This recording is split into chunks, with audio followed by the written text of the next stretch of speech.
Merci de suivre la matinale de Evenprod Media. Comme annoncé, nous parlons ce matin des ravages des drogues de synthèse après le reportage exclusif que vous avez suivi sur Evenprod Media, reportage que nous avons réalisé avec les équipes de la BRS, la brigade régionale des stupes, une branche, la branche opérationnelle de l'OCRTIS de la police nationale. Nous sommes ce matin avec des spécialistes de la question. Avec nous, le professeur Idrissa Ba, qui est psychiatre, directeur du CEPIAD, le centre de prise en charge intégré des addictions de Dakar, de l'hôpital Fann. Bonjour, professeur. Bonjour, Chérif. Merci d'être avec nous ce matin. On vous est très occupé. Merci d'avoir pris le soin de venir dans notre studio pour parler de ce fléau, parce que c'est de ça qu'il s'agit malheureusement aujourd'hui. Et nous sommes en ligne également avec professeur Papaladike Diouf, en ligne du Canada, d'Ottawa exactement. Bonjour professeur et merci d'être avec nous ce matin. Bonjour, Chérif. Bonjour. Et puis, salut à tous les spectateurs. Merci d'être en ligne avec nous également ce matin. Je rappelle que vous êtes psychologue, psychothérapeute, autorisé et directeur clinique en addiction et mental health, comme on dit. Vous êtes également superviseur clinique à l'université Saint-Paul à Ottawa, dans le nord du Canada. Vous avez travaillé en tant que psychothérapeute et dirigé des centres de traitement pour hommes et femmes depuis 15 ans maintenant dans le nord de l'Amérique.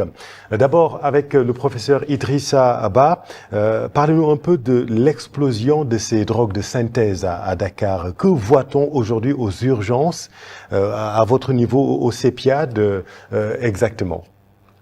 Merci beaucoup, Chérif. Permettez-moi d'abord de saluer mon collègue et ami et frère Papaladike Diouf, donc je salue vraiment le travail important qu'il fait dans le domaine de la santé mentale aussi, mais de l'addictologie. Donc, saluer aussi l'ensemble des téléspectateurs et vous remercier pour cette invitation. Merci. Vous savez, les drogues de façon générale prennent de plus en plus de l'ampleur. Au début, nous étions confrontés à ce qu'on appelle des drogues naturelles, qu'elles soient licites ou illicites, mais de plus en plus, et ça nous l'avons observé depuis la période post-Covid, il y a une montée en puissance des nouvelles substances. Période post-Covid. Post-Covid. C'est une date marqueur. Oui, c'est une date repère. Ouais. C'est une date repère parce que c'est une période où les transactions avaient beaucoup diminué, les échanges avaient beaucoup diminué. Et c'est là où voilà, il y a eu beaucoup de difficultés du fait du confinement, des gens qui étaient restés cloîtrés chez eux, qui pouvaient pas, avaient du mal à échanger. Et c'est là où on a vu que voilà, il y a eu cette demande, en tout cas cette augmentation de la consommation de certaines substances que nous ne connaissions pas, mais qui ont commencé à prendre de l'ampleur. Je veux dire, par exemple, les amphétamines qui ont commencé à émerger. C'est des produits vraiment qui sont faciles à transporter aussi. Il faut pas de grandes quantités. Hein. C'est des quantités très petites qu'il faut, mais du fait que c'est des drogues de synthèse, mais elles sont tout aussi puissantes. Oui, très addictives. Très addictives, mais très puissantes. Il faut de petites quantités pour faire vraiment de gros dégâts. Non seulement ça, mais il y a aussi des mélanges qui se font. Par exemple, il y a certains mélanges que nous avons connus, qui est très prisé même chez les jeunes. Ça ne date pas d'aujourd'hui, mais c'est des combinaisons, c'est des cocktails que les jeunes font, notamment du noyau ou des sodas qu'on mélange et qui sont très addictifs, mais aussi très dangereux pour la santé. Et qui sont même à la limite mortelle. Et c'est après qu'on a vu que je parle de la ligne que les jeunes font. Ils vont à la pharmacie, ils achètent un sirop à base de codéine et qu'ils mettent dans un soda, par exemple. Ou bien ils achètent un comprimé de Phenergan qu'ils mettent dans un soda. Oui. Et c'est des produits qui sont très dangereux et très toxiques. Oui. Et c'est facile à procurer, hein. Il suffit juste d'aller à la pharmacie. Parfois, normalement, c'est des médicaments qu'on ne doit pas vendre même sans ordonnance. Exactement. Mais voilà, il se trouve, on connaît ce pays où, par exemple, beaucoup de lois que nous mettons en place ne sont pas appliquées. Ne sont pas vraiment appliquées. Les médicaments de la rue, etc., etc. Récemment aussi, on a été confronté à ce qu'on appelle le phénomène le gaz hilarant, qui est un produit qui est destiné à l'industrie alimentaire, oui, et qui est détourné, oui, de son objet initial. Oui. Le couche qui a aussi émergé, qui vient de la Sierra Leone, qui est un mélange, un cocktail explosif, parce que c'est de puissants opioïdes qui sont mélangés, ou bien des cannabinoïdes de synthèse. Ces produits qui sont fabriqués sont beaucoup plus puissants et beaucoup plus nocifs que les produits naturels. Oui. Voilà. Donc ça, nous l'avons observé. Voici le gaz hilarant dont vous parlez. On parle de protoxyde d'azote. Oui. Et c'est extrêmement dangereux. On va revenir sur le caractère addictif et destructif même de ces drogues de synthèse. Vous avez énuméré le couche. On va revenir là-dessus parce que on l'a vu dans le reportage, on ne connaît même pas la composition. Donc en termes de réponse thérapeutique, vous-même, vous nous avez dit que c'est un peu problématique. Je m'intéresse un peu au regard nord-américain. Maintenant, avec le professeur Papaladji Diouf à Ottawa, en Amérique du Nord, la crise des drogues de synthèse et des opioïdes dure depuis plusieurs années. Quel parallèle faites-vous avec ce qui arrive aujourd'hui au Sénégal, que vous connaissez également? Mais merci, Chérif. Donc, je réitère les mêmes propos du professeur Ba, avec qui j'échange beaucoup sur ces questions-là. Et puis, la réalité des drogues aujourd'hui est une réalité mondiale. Donc, c'est un problème de santé publique. Il faut qu'on le considère comme ça. Moi, ça fait des années que j'essaie vraiment d'avertir ou d'alerter sur le fait que, compte tenu de la porosité un peu de nos frontières, quand tu regardes un peu l'Afrique de l'Ouest, et puis aussi la réalité qui fait qu'aujourd'hui, quelqu'un peut, à travers peut-être une vidéo qu'on lui envoie, ou peut-être sur YouTube, etc., est capable de lui-même fabriquer sa propre drogue de synthèse sur la base de différents produits. Et donc l'accessibilité est devenue quelque chose de vraiment réel. Alors, maintenant, si on y ajoute la question du marché noir et l'aspect vraiment économique relié à la circulation des drogues, ça devient un enjeu de sécurité, ça devient un enjeu frontalier et ça devient un enjeu principalement de santé publique. Alors nous, ici en Amérique du Nord, on a connu ce qu'on appelait la crise des opioïdes. C'est pratiquement de fentanyl, le carfentanyl, etc. Alors toutes ces drogues-là qui en fait, ont créé énormément de décès, je dirais, par overdose. Aujourd'hui encore, on essaie de se relever. Le Canada est peut-être en avance un peu par rapport aux politiques et disons comme à toutes les mesures qui sont prises. D'ailleurs, vous avez entendu le président Donald Trump dire aux Canadiens qu'il faut ensemble lutter contre le trafic de, disons, comme cette drogue-là et entre les deux frontières. Donc, c'est pour dire simplement que on essaie de prendre à bras le phénomène, mais il faut comprendre que la réalité de la dépendance chronique est faite que le traitement est très, très, très complexe et très difficile. Alors, et peut-être qu'on y reviendra tantôt, mais quand quelqu'un est dans une dépendance chronique, il est très difficile de travailler sur la dépendance psychologique. n'est-ce pas?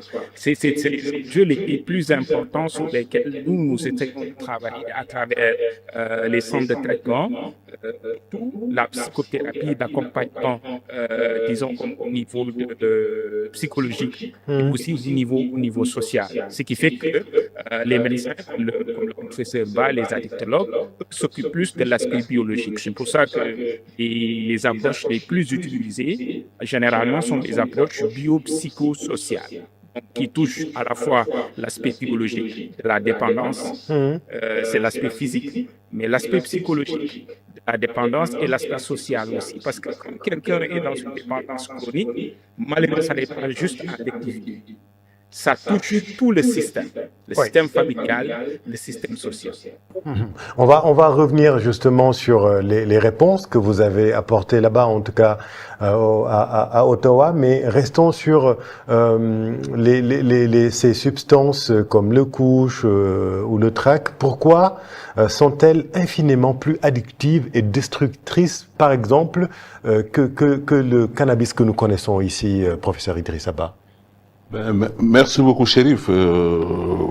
Ils sont plus addictifs, ils sont plus dangereux parce que c'est la teneur en principe actif qui est le plus important entre le produit naturel et le produit de synthèse. Parce que du fait de la fabrication, on peut augmenter la concentration. Par exemple, prenons l'exemple du cannabis au Sénégal qui est produit au Sénégal. La teneur en THC est inférieure à 10%. Donc, il est moins addictif que, par exemple, le THC, le cannabis qui vient, par exemple, du Maroc ou bien qui vient du Ghana ou d'autres pays, où la teneur en THC est plus importante. Imaginons maintenant si c'est un cannabinoïde de synthèse, où, par exemple, la teneur peut aller jusqu'à 40% ou plus. Ouais. Parce qu'il faut se référer par rapport au fonctionnement du cerveau humain. Le cerveau humain fonctionne à travers ce qu'on appelle des médiateurs chimiques. Et ce qui provoque la dépendance, des médiateurs qui provoquent la dépendance au niveau du cerveau et qui produit le plaisir, cette recherche de plaisir que les gens ont en consommant une drogue, c'est la dopamine. Et quand la personne consomme une drogue, il y a une sécrétion importante de dopamine dans ce qu'on appelle les fentes synaptiques, c'est-à-dire les espaces qui se trouvent entre les neurones. Et c'est ça qui fait que la personne ressent du plaisir. Le plaisir que la personne ressent en consommant une drogue, c'est un plaisir qu'il ne peut même pas expliquer, tellement c'est intense. Mais non seulement c'est intense, mais aussi ça disparaît très vite. C'est que la personne ressent le besoin encore de consommer. Et ça, c'est en tenant compte également du degré en THC, c'est ça? THC, c'est le principe actif du cannabis. Pour d'autres drogues, c'est d'autres principes actifs. Et plus il est fort, plus il est fort, plus il y a une sécrétion de dopamine au niveau de la fente synaptique. Ou bien il y a d'autres drogues aussi qui empêchent la recapture. C'est un mécanisme qui est très compliqué. Le résultat final, c'est que la concentration de dopamine au niveau de cette fente augmente. Mais concrètement... Et la personne ressent d'autant plus de plaisir. Concrètement, vous, à FAN, vous recevez en moyenne combien de patients, on peut les appeler comme ça? C'est des patients. Le problème de l'addiction, les études l'ont montré, c'est un problème de maladie. Nous n'avons pas la même vulnérabilité par rapport à l'addiction. Il y a des gens qui ont consommé une drogue et qui ont arrêté, qui ne sont pas devenus dépendants. Mais il y a des gens qui, une fois qu'ils consomment, ils ressentent le besoin de consommer. À vie?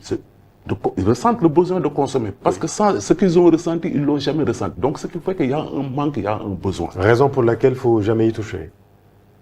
Raison pour laquelle il ne faut jamais y toucher, mais aussi il ne faut jamais l'approcher même. On ne joue pas avec. Parce qu'on ne se connaît pas. On ne connaît pas notre degré de vulnérabilité. Racontez-nous à FAN comment vous recevez les patients exactement et quelle est la tranche d'âge que vous avez là-bas? Chez nous, la porte d'entrée, il y a plusieurs portes d'entrée. Je pense que les gens peuvent venir d'eux-mêmes. ils peuvent être orientés, soit par la famille, soit par des collègues qui les envoient, ou bien c'est l'école parfois qui les envoie. Mais quand ils viennent, ils sont accueillis. Il y a un circuit en tout cas que les patients font. Les consultations se font sur rendez-vous. Est-ce que vous recevez beaucoup de jeunes? Plein de jeunes. De plus en plus de jeunes que nous recevons. Et même les addictions maintenant, ça va même au-delà des substances. Bon, je pense que le thème d'aujourd'hui, c'est les addictions aux nouvelles drogues. Oui. Mais il y a les addictions aux drogues en général. Mais il y a des addictions aussi sans drogue. De plus en plus qu'on voit. Mais je pense que c'est pas le thème de l'émission aujourd'hui. Oui, mais lesquels, par exemple, neurobiologique, oui. c'est le même phénomène. Oui. C'est le même phénomène avec cette sécrétion de dopamine. Oui. L'addiction aux jeux de hasard et d'argent. Ouais, ça aussi, c'est un autre fléau. C'est un autre fléau. Ça fera l'objet d'une émission. Non, les jeux en ligne, etc. L'addiction au smartphone, etc., etc. Il y a de nouvelles formes d'addiction maintenant qui commencent à se déployer, etc. Les achats compulsifs sont de plus en plus considérés comme... Des gens viennent consulter pour ça? Oui, les gens viennent consulter parce que voilà, c'est des acheteurs compulsifs. Oui. Bon, professeur Ladjiké Diouf, quel piège psychologique maintenant ou systémique devons-nous éviter pour ne pas répéter les mêmes erreurs que par exemple que les Américains ont connu? On rappelle carrément cet épisode. Je veux dire, on a parlé longtemps de cette épidémie comment dire, de fentanyl là-bas dans le nord de l'Amérique. Quelle erreur il ne faudrait pas répéter ici, selon vous? Quel est votre avis, vous qui observez un peu votre pays de loin et qui constatez un peu ces dégâts? Oui, bien, en fait, je vais peut-être un peu revenir sur ce que le professeur Ba disait tantôt par rapport aux drogues. Moi, je me rends compte que les drogues de synthèse aujourd'hui, dans notre pays, parce que dernièrement, quand j'ai voyagé, je suis venu au Sénégal, mais je suis allé aussi au Cameroun, parce que présentement, je travaille avec certains pays sur une nouvelle approche qui est beaucoup plus sur l'approche anti-éducative et communautaire. Parce que ce qu'il faut dire, c'est que nos pays n'ont pas les moyens de la charge du traitement. Le traitement relié aux dépendances et tout concomitant est un traitement extrêmement cher. Je vous donne un exemple. Moi, par exemple, les centres de traitement, ici, un client, ça tourne autour de... nous, chez nous, on parle de clients, c'est notre terme. Mais ça tourne autour de entre 400 et 600 dollars par jour. OK. Et ça n'inclut pas les médicaments. Parce que, le professeur Ba le sait très bien. Quand, par exemple, on va avoir un traitement, généralement, on commence d'abord par ce qu'on appelle détox. Oui. Pour ceux qui sont généralement avec les drogues de synthèse pendant très longtemps et qui, généralement, le cerveau a fini par s'habituer à ces substances, à ces éléments chimiques-là qui sont dans la substance qu'ils consomment. Juste alors, préciser pour l'internaute qui nous regarde que 400 dollars par jour et par client ou patient, comme vous dites, c'est un peu plus de 226 000 francs CFA par jour. Clairement, on peut dire, professeur Idrissa Ba, qu'il y a encore du chemin. Hein. Poursuivez. Exactement. Donc, à partir de ce moment-là, la réalité déjà du détox, c'est une réalité qui coûte extrêmement cher, surtout pour certains qui sont à un certain niveau de la dépendance chronique. Parce que le professeur Ba le visait tant, il faut faire la différence entre ceux qui sont, disons, comme des dépendants réguliers, comme je le dirais, ou fonctionnels. Parce qu'il y en a qui consomment et qui continuent à faire leurs activités, qui travaillent, qui font ce qu'ils vont faire.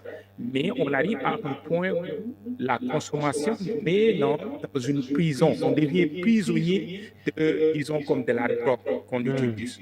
Et on ne peut plus faire grand-chose parce que il y a des consommations excessives. Il y a l'effet de tolérance et il y a les conséquences négatives qui suivent aussi. Et à partir de ce moment-là, je vais juste vous donner un peu le studio qu'on utilise généralement dans le traitement. La première étape est l'étape disons, du détox. Donc, le client arrive et les médecins addictologues vont lui prescrire, vont analyser, évaluer et vont lui prescrire des médicaments pour pouvoir faire le sevrage. Et ça, généralement, c'est un sevrage médical. Alors, ces médicaments-là du sevrage médical coûtent extrêmement cher. Maintenant, au-delà du sevrage médical, il y a là à qui on va prescrire, par exemple, des substances, disons comme des benzodiazépines, qui sont le sous-sorte d'amecadone, qui sont des médicaments qui vont avoir des effets assez similaires sur le cerveau que les drogues. Donc, c'est un peu comme un substitut pour aider le cerveau à passer progressivement vers une certaine capacité à pouvoir recommencer à s'adapter à une nouvelle réalité. Et ces médicaments-là aussi sont des médicaments qui coûtent très cher et qui sont souvent très inaccessibles, surtout dans nos pays. Okay? Parce que c'est vraiment, ça coûte cher.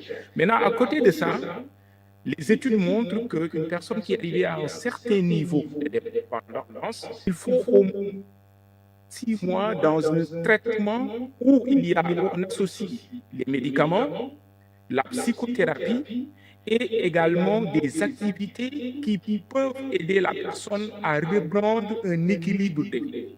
Et tout ça coûte extrêmement cher.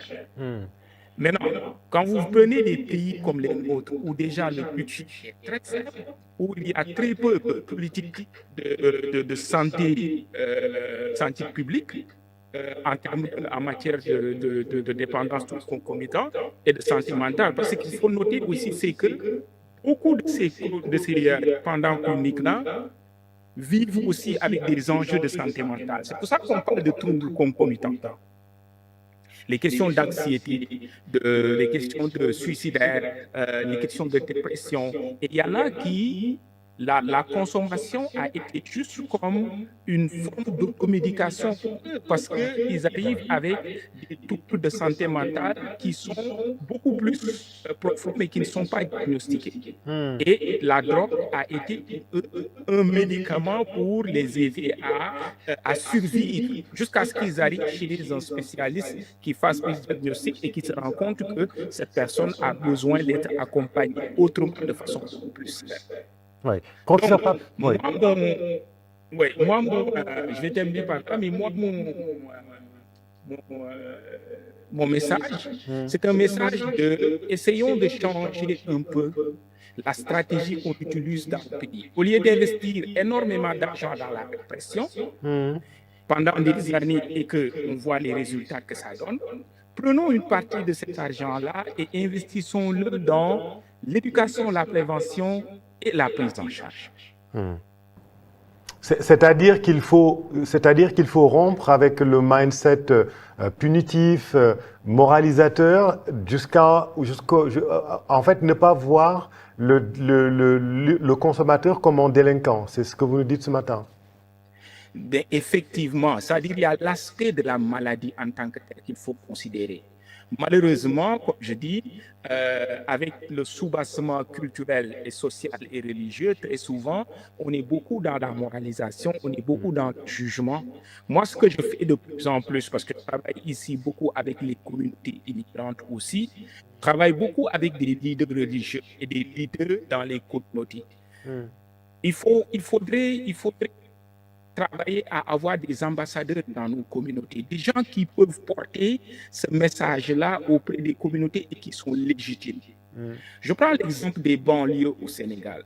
Aujourd'hui, il sera difficile à un professeur Idrissa Ba, qui est vu comme un scientifique, d'entrer dans les banlieues et d'amener un discours qui va rentrer dans les esprits et les cœurs de ces jeunes-là. Mais tu prendrais, par exemple, un lutteur très célèbre, bien connu, qui lui peut-être est passé par là et qui a commencé à refaire sa vie, tu le prends, tu l'accompagnes, tu en fais un ambassadeur, il va être beaucoup plus efficace à faire de la prévention et de l'éducation auprès des pères. Parce que nous, en Amérique du Nord, de plus en plus, c'est sur ça qu'on travaille. On travaille sur le peer treatment.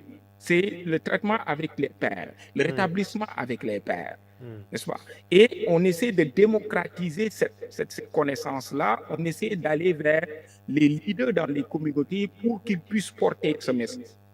Aussi à jouer contre la stigmatisation. Parce que le renforcement du comportement de consommation est très souvent relié aussi à la stigmatisation qui fait que la personne se sent incomprise. Parce qu'il faut dire, c'est que à chaque fois que ces gens-là, disons, sortent du buzz, ils sont envahis par la honte, la culpabilisation et des fois même l'envie d'en finir avec leur vie. Et maintenant, imagine que la personne déjà se tape sur la tête très fortement, mais en même temps, la société lui continue à lui taper sur la tête très fortement. Maintenant, il faut comprendre qu'à un certain niveau, certains même n'ont plus conscience des dangers et des risques qui sont associés à leur comportement. Parce que c'est devenu une normalité chez eux. Oui. Professeur Ladike Diouf, on va revenir vers vous, mais j'aimerais que l'on parle du coût de la prise en charge, professeur Idrissa Ba. Je vous vois gratter la tête parce que je me demande, peut-être que vous vous demandez, mais comment faire face à cette situation-là? Et c'est une question que je vous retourne. $400 par exemple par jour par client ou par patient, un peu plus de 226 000 francs CFA. Ça coûte cher, les médicaments sont inaccessibles. Question simple, comment vous faites au CEPIAD? Mais dans notre pays, je pense que le professeur Pablo Ladike l'a dit, hein, dans notre pays, on a l'habitude de dire qu'il vaut mieux prévenir que guérir. On sait que les soins, ça coûte cher.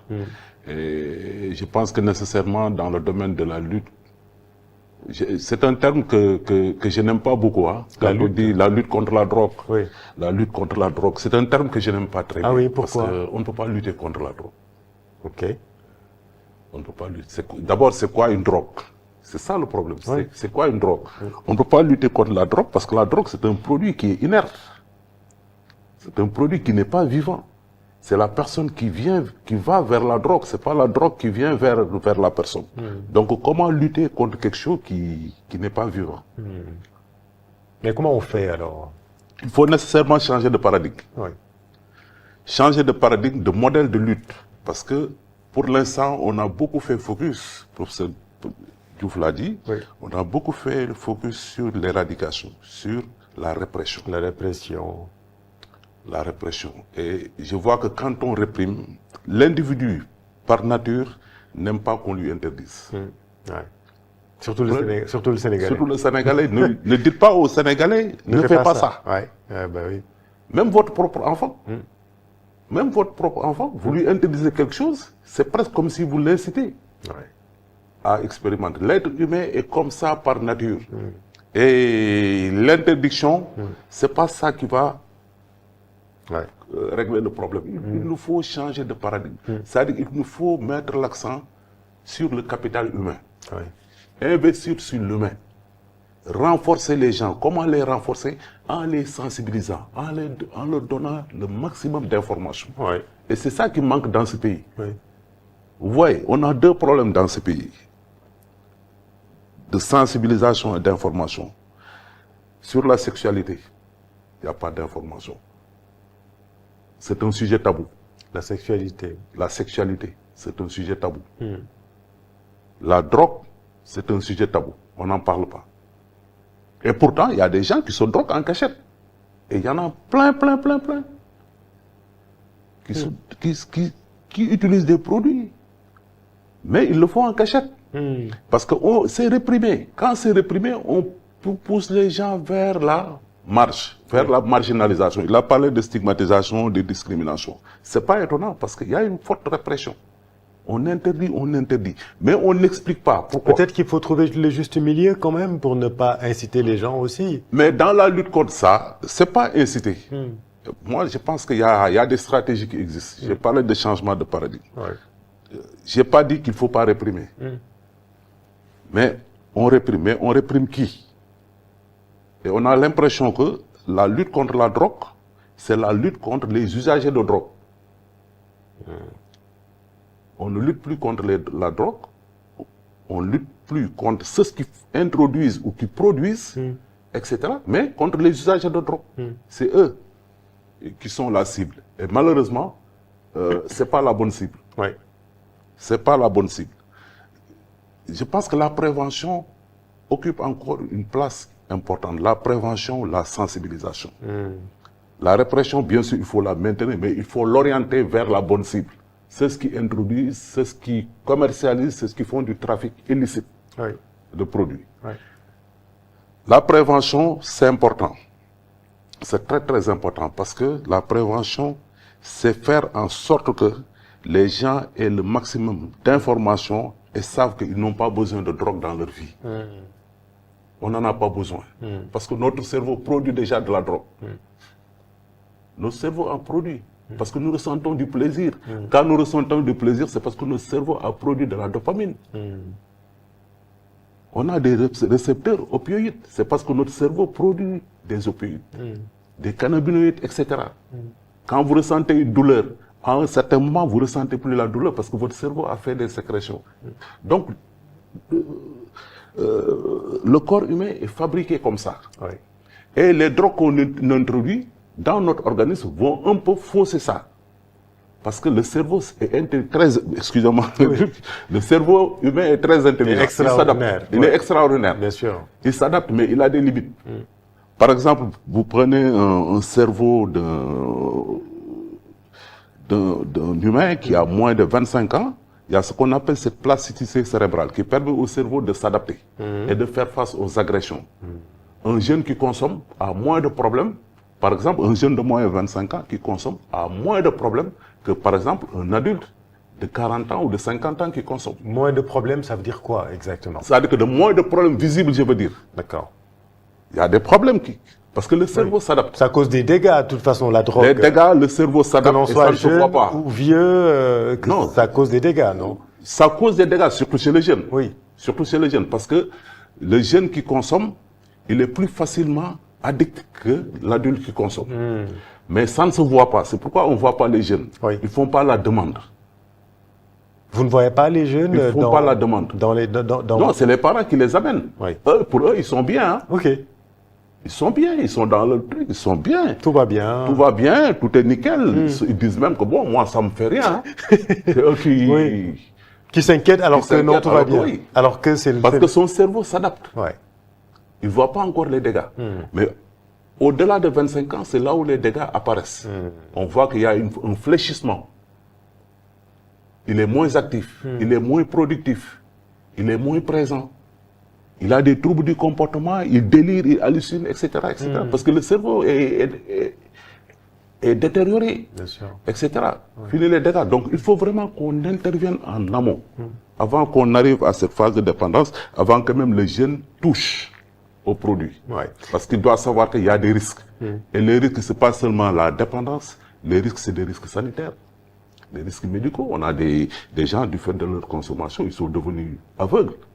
Ou bien ils ont été amputés, ou bien ils ont fait un infarctus du myocarde.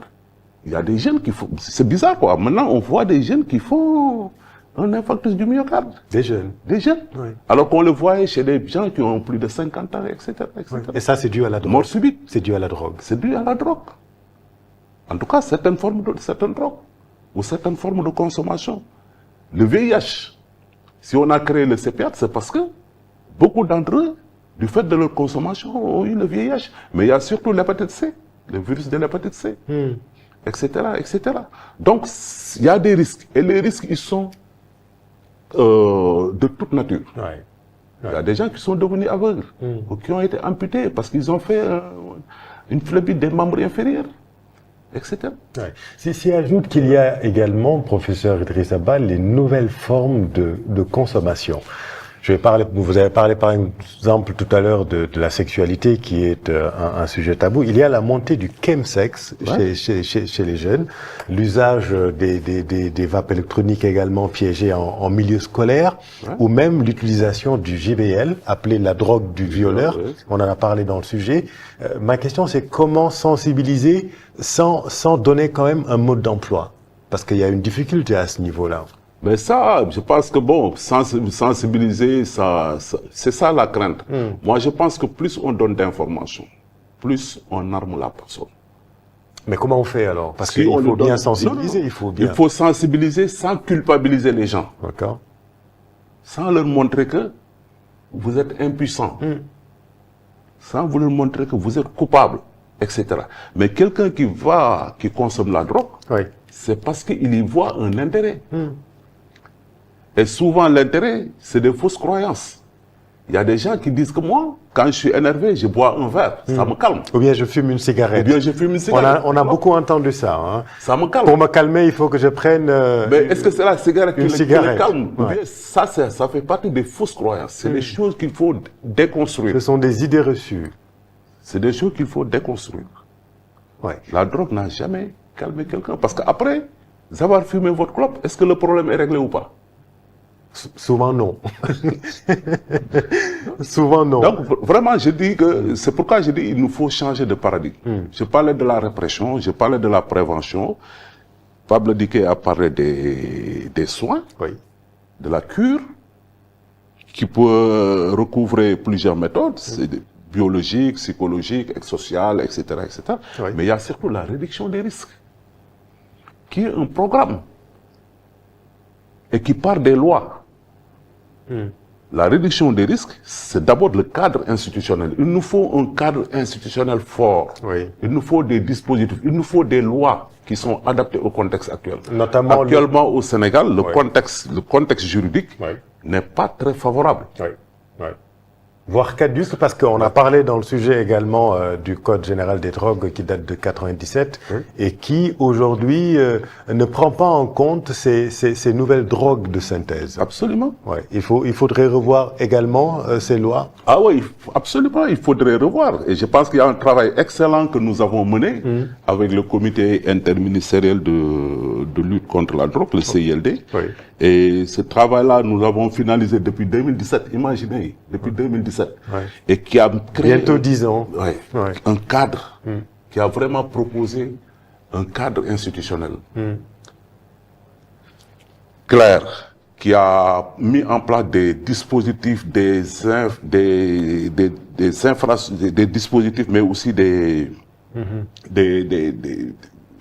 lois ou des arrêtés, etc., qui a proposé en tout cas un arsenal. Sans mettre l'accent sur la répression. Sans mettre l'accent sur la répression. Bien sûr, la répression doit être continuée, mais je pense que il faut une approche équilibrée. Feu Kofi Annan le disait, hein, que si les drogues ont tué des gens, nos lois, nos politiques de drogue en ont tué davantage. Donc il nous faut forcément avoir un cadre juridique adapté au contexte actuel. Parce que sans ça, on ne peut pas avancer. Ouais. Professeur Ladike Diouf, un mot sur ces nouvelles formes de consommation, la montée du chemsex, qui est également connue à Ottawa. Même question, et au Sénégal, bien entendu, également, on a parlé dans le sujet du JBL, la drogue du violeur. Même question, comment sensibiliser, et c'est un peu votre spécialité, sans donner un mode d'emploi? Alors, il est important de voir que personne n'est à l'abri de ces questions-là. Généralement, les gens pensent que je suis à l'abri jusqu'à ce que ça arrive. Ça vous arrive à vous ou que ça arrive à un proche. Je donne souvent l'exemple du fait qu'il y a des gens qui sont arrivés aux drogues. Rien auparavant ne leur prédestinait à y arriver. Moi, j'ai eu comme un client, un étudiant international, qui en fait a fait un accident de moto. Alors, durant le traitement, on lui donnait des analgésiques, des antidouleurs et tout ça. Alors, il a fini par, disons, comme créer une forme de tolérance à la prise des antidouleurs. Et quand il est sorti de l'hôpital, son cerveau lui disait, il y a une petite voix à l'intérieur qui lui disait, va chercher ce produit-là parce que ça te fait du bien, va le chercher. Alors, et là, lui, en allant dans la rue, il a trouvé une drogue qui fait le même effet que ce qu'il ressentait avec les analgésiques. Aujourd'hui, professeur Ibizaba le sait, la dépendance chronique la plus connue, c'est avec les médicaments. On parle des drogues comme ça, mais les médicaments aujourd'hui sont devenus, disons, comme la première forme de dépendance. Donc, ce que je veux dire simplement, c'est que... Notamment le tramadol. Notamment le tramadol. Ouais. Exactement. Donc, il ne faut pas penser qu'on est à l'abri. Ça peut arriver à tout le monde. Ça peut arriver dans toutes les familles. Okay? Alors, et la réalité dans ça, c'est qu'on ne cherche pas au-delà des conséquences. Généralement, on agit avec les conséquences, au lieu d'agir sur les causes profondes. Je prends l'exemple des drogues dont vous parlez. Aujourd'hui, au Sénégal, on parle beaucoup du MDMA. Oui. Je pense qu'ils disent les pilules de couleur qu'on utilise, l'ecstasy. Oui, on les appelle les sous.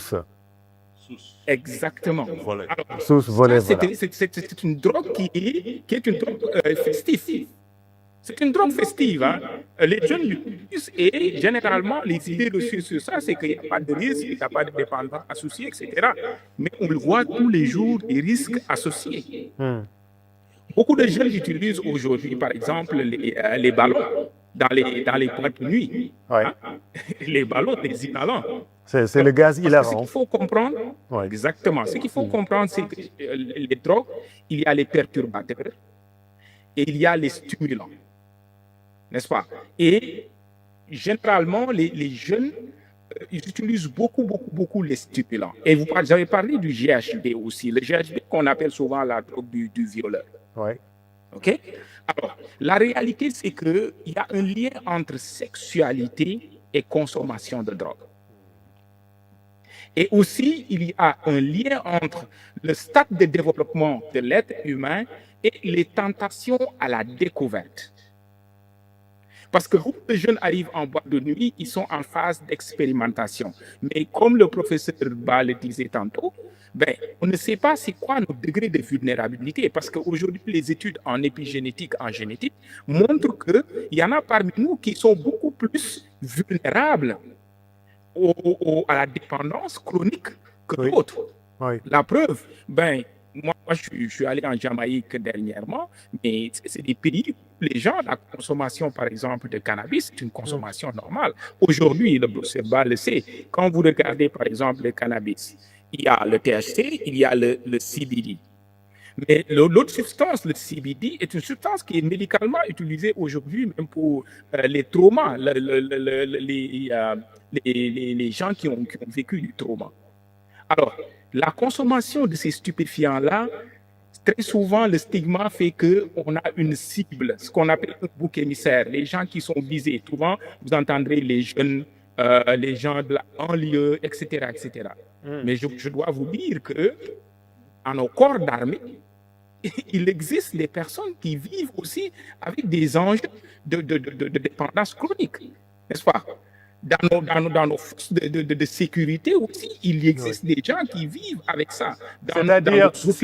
C'est-à-dire personnel de santé. C'est-à-dire dans l'usage de drogue, on ne peut pas parler de stratification sociale. Exactement. C'est un phénomène qui existe partout. Maintenant, est-ce que c'est visible ou pas visible? C'est quel type de drogue les gens utilisent? Est-ce qu'ils sont dans une dépendance chronique, etc.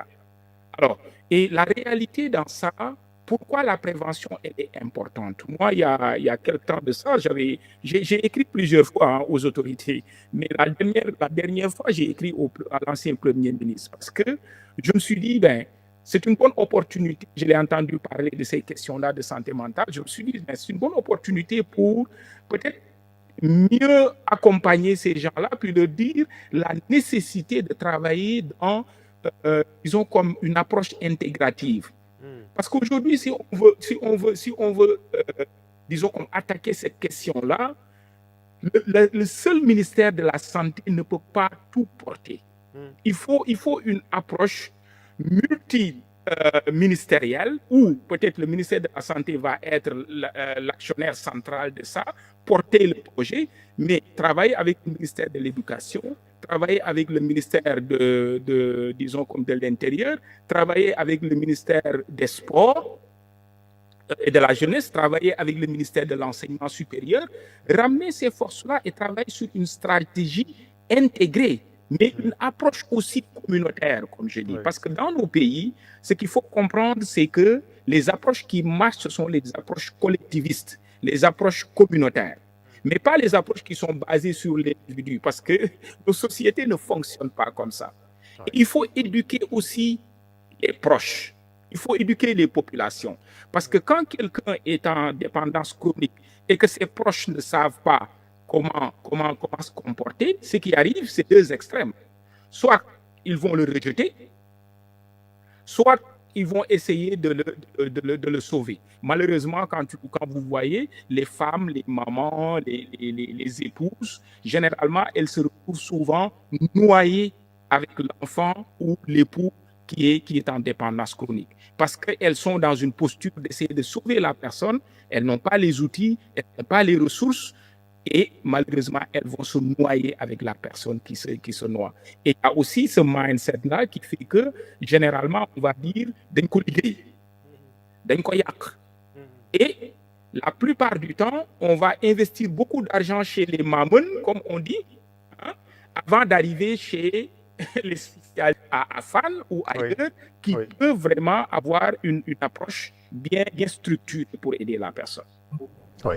Vous rencontrez ces difficultés au CEPIAD, professeur Idriss Abba, des gens qui n'ont pas le premier réflexe de venir vous voir en tant que médecin? Mais absolument, et ça, nous le comprenons très bien. Vous savez que en matière de maladie mentale, on parle d'axe, de représentation des problèmes de santé mentale. Il en a parlé. Par exemple, chez nous, quelqu'un a un problème de santé mentale, soit il a été victime, voilà, d'un sort qui lui a été jeté, de maraboutage, etc. Ou bien on dit dafa jommi, hein, il a fait une rencontre d'un djinn, etc. Ou bien dafa am ay rab, etc. Mais la drogue ne fait pas partie de nos représentations santé mentale. La drogue, c'est quelque chose peut-être que, voilà, il n'y a pas de représentation. C'est-à-dire que quand la personne consomme des drogues, forcément, c'est une force extérieure. Oui. Qui est à l'origine de ça. C'est soit la co-épouse qui était jalouse, ou le voisin qui était envieux, etc., etc. Ou bien, bon, c'est sous l'impulsion d'un truc, il est possédé. Et la plupart des actions qui vont être menées vont se faire dans ce sens-là, au détriment de la prise en charge médicale. Et quand nous recevons déjà ces gens-là, c'est peut-être qu'il a commencé à consommer depuis plusieurs années, depuis longtemps. Ouais. Le problème a duré. Comme je l'ai dit tantôt, le cerveau s'adapte. Mais il arrive un moment où le cerveau ne s'adapte plus. Parce que vous savez que le cerveau qui est agressé, c'est des neurones qui meurent. Et un neurone qui meurt n'est pas remplacé. C'est pas comme les autres cellules du corps, où ces cellules peuvent régénérer. Ouais. Les cellules nerveuses ne régénèrent pas. Donc, un neurone qui meurt n'est pas remplacé. Si c'est un jeune de moins de 25 ans, on l'a dit tantôt, il y a la plasticité cérébrale. Oui. Parce que du fait de la solidarité entre les neurones, d'autres neurones peuvent suppléer le neurone qui meurt. Donc, ce qui fait qu'on ne voit pas beaucoup le déficit. Mais au-delà de 25 ans, il n'y a plus cette plasticité cérébrale. Donc, un neurone qui meurt, il n'est plus suppléé. C'est là où apparaissent les déficits. Ça peut être un déficit moteur, ça peut être un déficit sur le plan cognitif, etc., etc. Ouais. Donc, ce qui fait que la personne qui vient, au-delà de 25 ans, nous, on ne peut que réparer les dégâts. On ne peut que réparer les dégâts. Mais on ne peut pas, tout récupérer. On ne peut pas tout récupérer. C'est pourquoi, vous voyez, on a l'impression que parfois, c'est les mêmes patients qui viennent à l'hôpital, qui reviennent, qui rechutent, etc., etc. Parce que vous suivez des patients depuis plusieurs années. Voilà. Hein. D'où l'important vraiment de la sensibilisation, de l'information qu'il faut donner, mais aussi faciliter l'accès aux soins. L'accès aux soins, justement, Et former, excusez-moi, et former, il faut une approche multidimensionnelle. C'est-à-dire que même le journaliste doit être formé. Absolument. Moi, je suis invité souvent, mais ce que je déplore, c'est que même le journaliste qui m'invite, il n'y connaît rien en droit. Oui, malheureusement. En addiction. Oui. Donc, il lui faut faire de la recherche. Même les journalistes doivent être formés par rapport à ça. Absolument. Le policier, le magistrat, l'enseignant. Parce que les jeunes passent peut-être plus de temps à l'école que chez leurs parents, à la maison. Donc je pense que c'est l'occasion. C'est pourquoi je disais que la drogue, le sexe, c'est des sujets tabous, on n'en parle pas. Éducation à la vie familiale. Vous savez, la drogue et le sexe ont un dénominateur commun. Ce dénominateur commun, et qui est propre de l'être humain, c'est la recherche de plaisir. Freud parlait de sexualité infantile. Et il a été mal compris. Quand il parlait de sexualité infantile, c'est la notion de plaisir. C'est le plaisir que l'enfant ressent en faisant certaines activités qui le poussent à la curiosité, à la découverte, etc., etc. Quand nous faisons des choses qui nous font plaisir, on a tendance à le refaire. Parce que c'est notre cerveau qui nous commande. Donc je pense que c'est des choses que nous devons aborder dans les curricula. Il faut qu'on introduise ça dans les écoles. Et ça très tôt dans la vie des jeunes. D'autant plus que la drogue est dans les établissements Oui, scolaires. mais les dealers le savent très bien. Oui, bien sûr. Ouais. Les dealers le savent et pour plusieurs raisons. Ouais. Parce qu'il faut ouvrir des marchés, mais aussi les enfants, parfois on ne les soupçonne pas. Oui. Et donc ils peuvent être des véhicules. Oui. Mais factuellement, est-ce que on peut avoir une idée est-ce que vous avez des chiffres au niveau de CEPIAD en termes de consommation de drogue? Mais bien sûr, il y a des chiffres. Les chiffres sont disponibles. Hein. Ouais. Les tranches d'âge les plus élevées, c'est les 25-30 ans. Oui. En deuxième position, c'est les 15. Les 15 ans. Oui, les 15 ans. On a des moins de 15 ans. On parle d'extrêmes. Les extrêmes, ça peut aller jusqu'à 9 ans, 10 ans. Des consommateurs à 9 ans. 9 ans. Mais qu'est-ce qu'ils consomment, ces enfants? Les drogues, vous savez, il y en a plusieurs. Le tabac, c'est quelque chose que les jeunes consomment très, très tôt. Hein. Supposons un parent qui fume et qui envoie son enfant, lui dit, bon, va m'acheter à la boutique. Oui. Le tabac. C'est de la drogue licite, comme on dit. Voilà, c'est licite, c'est de la drogue. Le tabac fait beaucoup plus de ravages que le cannabis. Ouais. Donc vous Sur le avez plan sanitaire. 25-30 ans, c'est la tranche d'âge qui consomme La plus représentée, c'est les 25, 30 ans. 35, 30-35. Oui. En deuxième position, ce sont les 15, 25 ans. Oui. Et après, vous avez les 35, 40 ans. D'accord. On a des consommateurs qui ont plus de 80 ans. D'accord. On a des extrêmes, hein, ça va de 9, 10 à 80 ans, ou même plus. Donc, c'est-à-dire que c'est très difficile de parler de drogue. Qu'est-ce que c'est qu'une drogue? Moi, je pense que c'est bien qu'on revienne sur ça. Oui. C'est quoi une drogue Oui. en tant que telle? Oui. Voyez en Sur anglais. le mot et sa signification. Parce Oui. que vous avez parlé tout à l'heure d'addiction au smartphone. On parle d'hyperconnexion. Oui. Parce que ça aussi, c'est un vrai sujet. Oui. Professeur Pape-Ladike Diouf a parlé tout à l'heure de l'addiction aux médicaments. Et j'ai tout de suite pensé au tramadol. L'addiction aux médicaments, notamment le tramadol. Est-ce que vous pouvez nous expliquer exactement? Ben, le tramadol, c'est un opioïde. Hein. Le tramadol, c'est comme l'héroïne, hein. C'est un opioïde. Vous savez, en matière dentalgique, il y a des paliers. Il y a les paliers 1, aspirine, paracétamol, etc. Il y a le palier 2, Oui. qui sont les opioïdes, tramadol, etc. Et puis il y a le palier 3, qui est l'héroïne. Hein? D'accord. Voilà. Ou la morphine, Oui. etc. Quand on prescrit des antalgiques, on doit tenir compte de ça. Oui. Mais maintenant, on voit des gens qui ne passent pas par ces paliers, Oui. qui sautent parce qu'on lui a dit que, par exemple, moi, en tout cas, quand j'ai des maux de tête, le tramadol, ça marche. Oui. Parce que c'est n'a pour jamais calmer des douleurs, comme la morphine. Vous le prenez, mais ça éradique la douleur, c'est spectaculaire. Vous avez tendance à le reprendre. Surtout ceux qui font des crises drépano. Par exemple, nous, on a beaucoup de cas de drépanocytose. C'est pourquoi j'aime bien l'expression de Pablo Dique, hein, qui disait que personne n'est à l'abri. Oui. Nous, on a des gens qu'on a mis dans le programme méthadone, et pourtant, ce n'est pas des consommateurs de drogue. C'est des quoi gens qui ont été addicts au tramadol. C'est quoi le programme méthadone? C'est un programme de traitement de substitution. D'accord. C'est-à-dire que les gens qui ont une dépendance sévère à l'héroïne, il y a un médicament de substitution. Il y a 2 médicaments de substitution pour l'héroïne, ou les opiacés, ou les opioïdes. Vous avez la méthadone, qui est un produit de synthèse. Vous avez aussi la buprenorphine. Il y a deux médicaments. C'est-à-dire que c'est ça l'avantage aussi pour l'héroïne. C'est ceux qui font une dépendance à l'héroïne.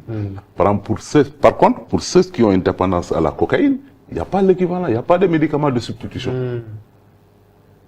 Donc la prise en charge est beaucoup plus complexe. Je ne dis pas que c'est impossible, mais la prise en charge est possible bien sûr, mais c'est basé sur la psychothérapie, sur les psychothérapies, etc. C'est pourquoi les gens, c'est comme les addictions au jeu, etc., etc. Il n'y a pas de médicaments de substitution. Pour le tabac, il y a des médicaments de substitution. Et ces médicaments de substitution, c'est pour créer un effet placebo? Non, du tout. Ça remplace le produit. Remplace carrément le produit. Ça remplace carrément le produit. C'est pourquoi les gens disaient que c'est substituer une drogue par une drogue. Mais à l'inverse, la méthadone, c'est un médicament. Parce que nous considérons l'addiction comme une maladie chronique. Très bien. Comme le diabète, comme l'hypertension artérielle. Quelqu'un qui est diabétique, on le met sous antidiabétique, que ça soit injectable ou oral, mais il le prend à vie. S'il ne le prend pas, il va rechuter. Quelqu'un qui a l'hypertension, on le met sous antihypertenseur. S'il l'arrête, il va rechuter. Il va avoir des complications. Donc, eh bien, quelqu'un qui a une addiction, on le met sous traitement de substitution, il doit le prendre à vie. À vie. Parce que c'est le cerveau, il est vulnérable. Dès qu'il l'arrête, il va rechuter, il va retourner à la consommation. C'est pour ça que vous avez, comme vous dites, des patients qui ont plus de 80 ans. Absolument. On va terminer avec donc un appel, un mot d'espoir ou un appel à l'action. Professeur Ladike Diouf, qu'est-ce qui vous vient à l'esprit? Qu'est-ce que vous avez envie de partager avec nous? Généralement, je dirais d'abord merci pour toucher ce sujet-là. Moi, c'est ce que j'attends beaucoup de nos médias, parce que le média aujourd'hui est l'un des éducateurs les plus puissants, je dirais, et puis aussi de parler aux sachants. C'est important sur ces questions-là. Des personnes qui sont sur le terrain puis qui travaillent. Et j'aimerais voir aussi de plus en plus, quand on va plus travailler sur la stigmatisation, que ce qu'on appelle les lived experience. Des gens qui ont vécu, qui sont passés par là, ou le living experience, ces gens-là, que leur voix puisse être entendue également, ça serait extrêmement important. Sans qu'il y ait de la honte et de la stigmatisation autour, ça permettrait aux gens de mieux comprendre la réalité selon ceux qui le vivent. Et je pense que l'important, c'est de comprendre que, et j'aime bien le parallèle que le professeur Idrissa Ba vient de faire, on ne dit pas à quelqu'un qui est diabétique, tu vas arrêter ton diabète aujourd'hui. De la même façon, on ne peut pas dire à quelqu'un qui a une dépendance chronique que demain, tu vas guérir. Ce n'est pas possible. Alors, et les études montrent qu'environ 25% des dépendants chroniques s'en sortent dans la vie. Parce que ça veut dire qu'ils arrêtent carrément. Parce qu'il y a la question de la rechute, il l'a dit tantôt. Mais les rechutes ne se ressemblent pas. D'accord? Quelqu'un peut faire une rechute d'une journée, une grosse rechute, parce qu'il y a quelque chose qui est arrivé dans sa vie, etc. Quelqu'un peut faire une rechute de 3 à 4 ou 6 mois, dépendamment. Mais la réalité, c'est qu'il n'y a pas aussi d'âge, effectivement. Mais il y a des conséquences au niveau physique. Il y a des conséquences au niveau biologique, psychologique. Il y a des conséquences au niveau social. Moi, ce que je lance comme appel, parce que, comme j'ai dit tantôt, aujourd'hui, j'ai eu l'opportunité de travailler ici au Canada et d'avoir aidé le modèle Smart Recovery au Canada, en français, avec mon équipe. Aujourd'hui, je suis représentant international en français de ce modèle-là. Mais c'est un modèle qui est beaucoup basé sur la capacité de nos pays en termes économiques. C'est-à-dire que c'est un modèle qui est accessible.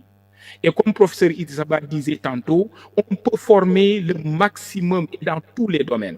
Et l'exemple que je prends, c'est qu'au Cameroun, dernièrement, on a formé à la fois des médecins, on a formé des officiers dans l'armée, on a formé même des anciens dealers qui se sont repentis et qui ont aujourd'hui des projets pour lutter un peu dans les quartiers populaires, etc., contre la criminalité et la consommation. Parce que c'est relié aussi. c'est relié. La criminalité à consommation sont reliées. Quelqu'un qui est sous effet de drogue et certaines drogues t'amènent à être dans des postures d'hallucination, disons comme de violence, etc., de pensées violentes, etc., envers vous-même ou envers autrui. Donc, moi, ce que je dis, c'est que utilisons les ressources que nous avons. Et je vais prendre un exemple, vous me permettrez. Allez-y. Moi, j'observe l'environnement au Sénégal. Je prends un exemple comme le chef religieux, comment il s'appelle encore, Borom Darou. On l'appelle Borom Darou. Oui. Regardez comment cette personne-là aujourd'hui essaie de récupérer ces gens-là qu'on considère comme des déchets de la société, malheureusement à cause du stigma. Mais qu'est-ce que l'État fait aujourd'hui pour accompagner ce genre d'initiative-là et de mieux le structurer? Parce qu'aujourd'hui, on aiderait des personnes comme ça. On prendrait des personnes, disons, comme dans les hôpitaux conformeries, qu'on prendrait des personnes dans les écoles conformeries, qu'on irait chercher des gens, par exemple, qui ont du vécu et qui aujourd'hui essaient de partager leur vécu pour faire de la prévention. Oui. Un combiné de tout ça aurait aidé aujourd'hui à faire de la prévention. Je dis que au Sénégal, moi, au niveau du ministère de la Santé, l'une des stratégies que j'ai trouvées les plus prometteuses jusqu'à date, c'est le fameux Badianogo. Ouais. Mais pourquoi on ne prendrait pas des stratégies comme les stratégies de Badianogo et qu'on l'amènerait dans le milieu de la dépendance, des questions de santé mentale, etc. Le Badianougor créé sous le président Abdoulaye Wade, hein, si je ne dis pas de bêtises. Ouais. Exactement, exactement. Ouais. Et aujourd'hui, moi, ce que j'appelle, c'est une véritable politique de santé sur ces questions-là. Non pas des stratégies par-ci, par-là. Essayons aussi que nos politiques essaient de travailler avec ces organisations internationales-là qui investissent dans nos pays, qui leur disent l'argent que vous mettez sur la répression, l'argent que vous mettez sur la policiarisation un peu des drogues, prenons une partie de cet argent-là et investissons-le dans le traitement. Donnons plus de ressources au CEPIAD, par exemple, où on aurait des équipes beaucoup plus multidisciplinaires, okay? Avec beaucoup plus de moyens. Prenons une partie de cet argent-là, investissons-le dans des programmes de prévention et d'éducation, dans les écoles, dans les quartiers, les ASC, n'est-ce pas? Et surtout dans nos quartiers populaires. Ouais, surtout le CEPIAD qui a besoin de refaire d'ailleurs son bâtiment. Hein. Le CEPIAD qui a besoin de refaire son bâtiment, je le dis sous le contrôle du professeur Idrissa Ba, qui va peut-être en parler mieux que moi. Oui. Donc, moi c'est surtout ça. Il faut une véritable volonté politique. Mais ce que je me dis aussi, c'est que la plupart de nos leaders ne sont pas eux-mêmes éduqués à ces questions-là. Quand on n'est pas éduqué, on ne peut pas prendre les bonnes décisions. Ouais. Et c'est malheureux. C'est ça, je pense, le plus important aujourd'hui sur lequel il faut travailler. Merci beaucoup. Je retiens en tout cas votre idée aussi de nommer des ambassadeurs de la sensibilisation contre les drogues de façon globale. Je pense que c'est une idée très très pertinente. Vous avez parlé des lutteurs, moi je vois en Balagaï, un Cité ou même en Moudlo être carrément des ambassadeurs de la sensibilisation contre ces drogues. Merci beaucoup, professeur Papaladike Diouf. Professeur Idrissa Ba, on termine avec vous également. D'abord, un mot sur le bâtiment du CEPIAD qui menace ruine depuis quelques années maintenant. Un mot là-dessus, mais aussi quel est votre appel à l'action, votre mot d'espoir? Merci beaucoup, Chérif. À l'instar de mon collègue, mon ami Pablo Diké, je salue vraiment cette initiative. Je pense que quand même, l'aspect positif, c'est qu'on ose en parler. Et il y a des gens, notamment la presse, en tout cas, qui essaient de prendre le taureau par les cornes et qui essaient un peu de s'éloigner un peu de cette d'effervescence sociopolitique en ce moment de ce pays pour traiter vraiment des questions qui intéressent les populations ou qui les interpellent. Les problèmes de drogue ne laissent personne indifférent. Parce que tout simplement, personne n'est épargné. Vous allez dans toutes les maisons, dans tous les quartiers, toutes les villes, il y a des problèmes de consommation. Et c'est des choses qui interpellent. Les gens osent en parler, il y en a qui osent en parler, il y en a qui ont quelques difficultés à en parler du fait vraiment du regard qui est porté sur eux. Et je pense qu'en matière de lutte, quand on va en guerre, il vaut mieux avoir plus, comme on dit, plusieurs cordes à son arc. Oui. Il faut avoir plusieurs options. Bien sûr. On ne peut pas dire on va aller en guerre contre la drogue, on met focus sur la répression et le reste, on le reste. Je pense que, je disais tantôt qu'il y a deux choses quand même qui sont importantes pour l'être humain. C'est la sexualité, d'abord. La sexualité. D'abord, quand je parle de sexualité, je ne parle pas de sexualité comme on semble l'entendre aujourd'hui. C'est cette recherche de plaisir. L'individu, l'être humain, c'est un être qui cherche en permanence quelque chose qui lui fait plaisir. Qui lui fait du bien. Mais il faut qu'il lui fait, qu'il lui fait du bien, qu'il lui fait du plaisir. Mais il faut chercher, il faut essayer de comprendre pourquoi et comment. Il cherche plaisir à travers l'alimentation.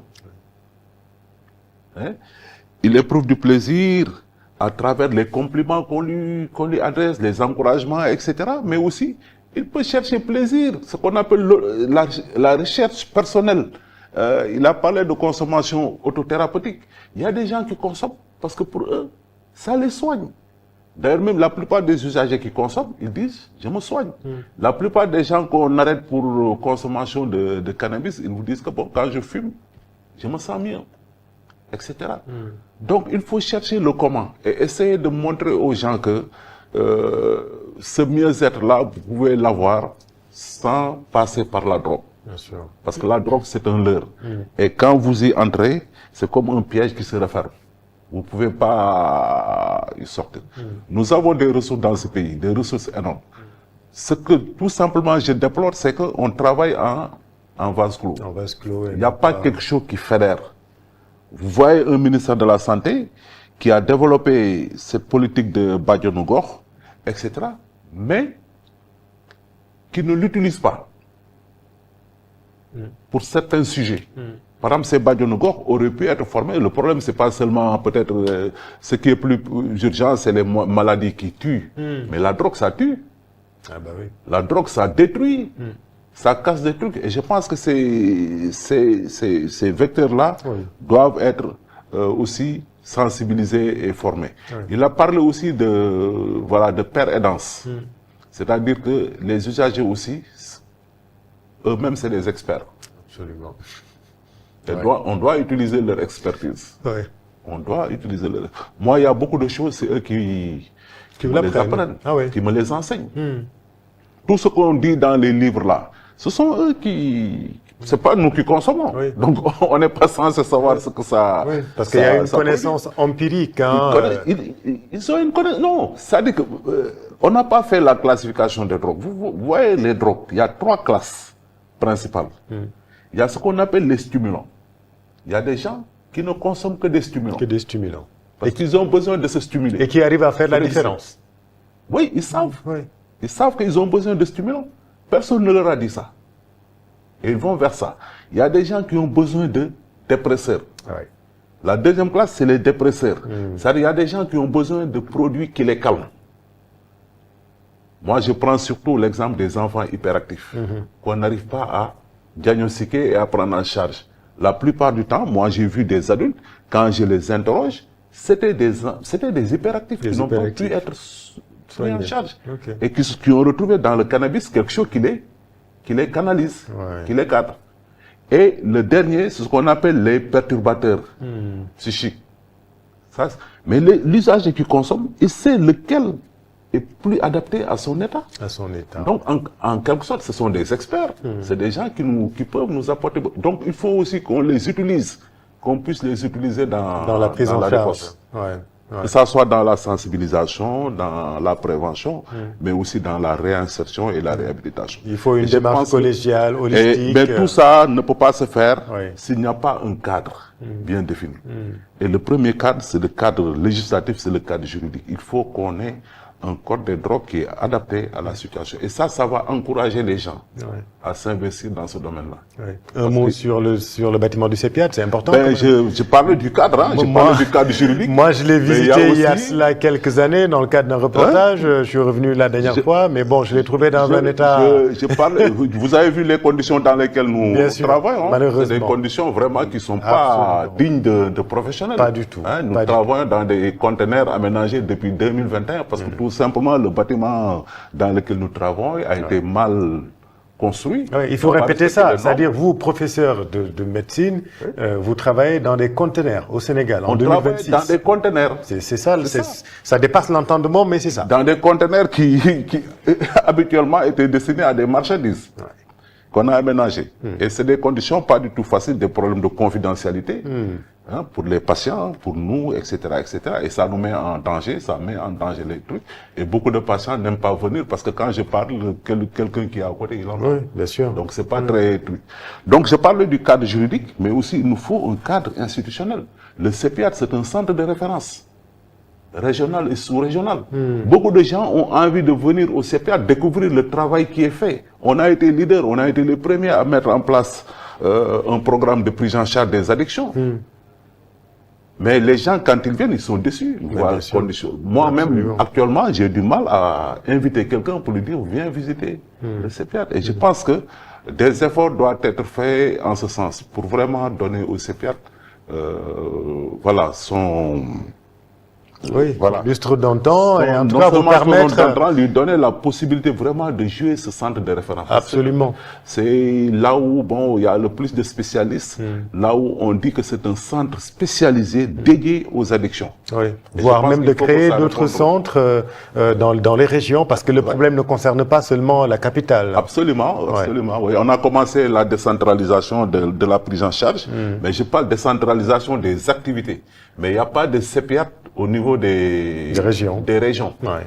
C'est une décentralisation des activités. Et ça, nous l'avons fait grâce, et je remercie aussi le Conseil national de lutte contre le sida, qui nous a accompagnés vers cette décentralisation de la prise en charge des addictions. Ouais, et on peut en dire autant pour les autres maladies, notamment par exemple le diabète. Il nous faut d'autres centres, d'autres marques s'encaler dans les régions. Merci beaucoup, professeur Idriss Abba. Merci beaucoup. Vous êtes le directeur, je le rappelle, du centre de prise en charge intégré des addictions de Dakar, appelé CEPIAT, logé à l'hôpital Fann de Dakar. Merci beaucoup d'avoir accepté notre invitation. On vous sait très très occupé. Vous avez pris le temps quand même de venir partager avec nous votre expérience sur ces nouvelles drogues, ce fléau aujourd'hui qui s'appelle donc les nouvelles drogues de synthèse. Merci aussi à vous, professeur Pape Ladji Diouf. Vous êtes toujours en ligne. Merci beaucoup et bonne journée à Ottawa. Ouais, merci à vous, petites choses à la famille. Puis vraiment, ça a été un plaisir de discuter et puis de partager avec le professeur Idriss Abba. Et j'espère que, pour moi, c'est une première étape. Et j'espère qu'on aura encore l'opportunité. Merci. Merci beaucoup. Merci. Vous êtes psychologue, psychothérapeute et superviseur clinique à l'Université Saint-Paul à Ottawa. Merci à vous, chers internautes. Restez avec nous sur Evenprod Media. Vos programmes continuent. Au revoir.